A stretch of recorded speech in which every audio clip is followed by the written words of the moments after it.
changing business hours on Apple Map is actually very simple, and in this video I'll show you exactly how to do that.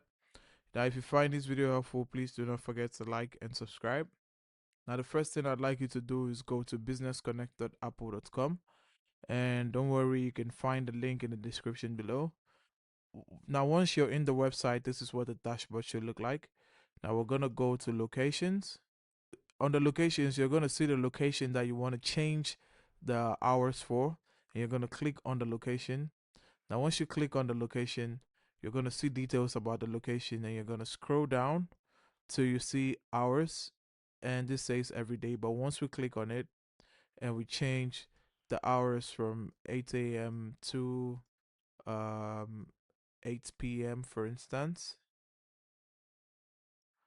8 p.m., we're going to come down here, we're going to click on save, and the changes should adjust here. And once we click on save, it's going to go back and it's going to display here. Now that's how to change business hours on Apple Maps. If you find this video helpful, please don't forget to like and subscribe. Until the next one, see ya.